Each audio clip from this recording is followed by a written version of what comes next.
चाणक्य एक ऐसा गुरु जो ना आज तक कभी पैदा हुआ है और ना ही कभी होगा। और वैसे ही उनके दो महान शिष्य चंद्रगुप्त मौर्य और मलय केतु, जिन्हें वो सालों से ट्रेनिंग दे रहे थे एक राजा और एक महान योद्धा बनने की।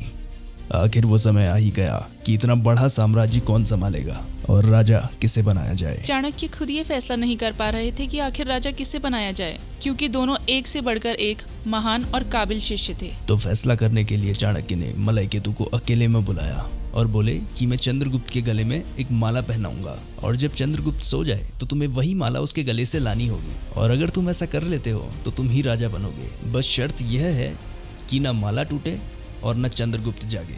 और मलय केतु माला निकालने गए। माला इस तरीके से पहनाई गई थी कि उसमें एक उंगली जाने तक की भी जगह नहीं थी और वो 5 मिनट में ही वापस आ गए और बोले ये तो मुमकिन नहीं है, या तो माला टूट जाएगी या चंद्रगुप्त जाग जाएगा। और दूसरे दिन यही काम उन्होंने चंद्रगुप्त को सौंपा और इस बार माला मलय केतु के गले में थी। चंद्रगुप्त माला लेने गए और वो भी 5 मिनट में वापस आ गए। बस फर्क ये था कि चंद्रगुप्त के एक हाथ में माला और दूसरे हाथ में मलय केतु का कटा हुआ सर था। न माला टूटी और न मलय केतु जागे। और तब चाणक्य बोले कि बस यही एक तरीका था।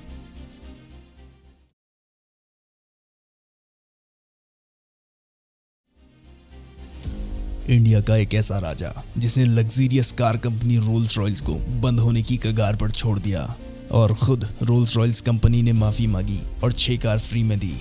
अलवर के राजा जय सिंह एक बार लंदन घूमने गए थे, जहां उनकी favourite car company Rolls Royce का उन्हें शोरूम दिखता है और वो शोरूम में जाके कार देखने लगते हैं और वहीं के एक सेल्समैन से कार की डिटेल पूछने लगते हैं। उस समय राजा जय सिंह सादे भारतीय कपड़ों में थे।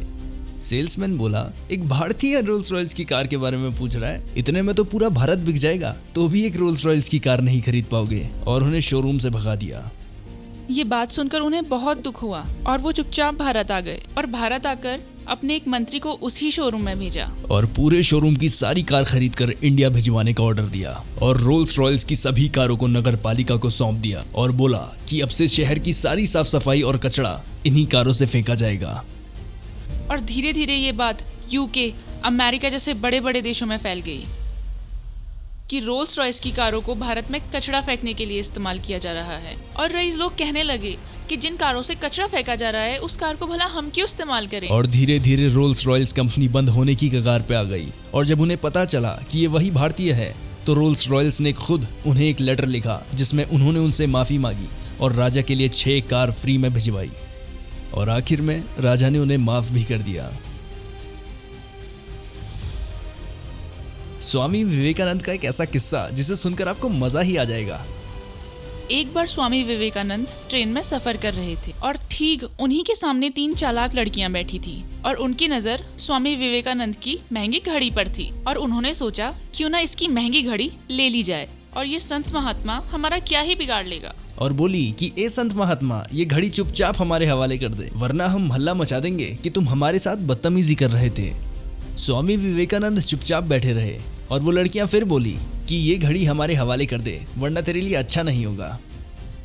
स्वामी विवेकानंद ने एक पेन और एक कागज निकाला और उसमें लिख दिया कि ना ही मैं बोल सकता हूँ और ना ही सुन सकता हूँ, तुम्हें जो कुछ भी कहना है इस कागज पर लिख दो।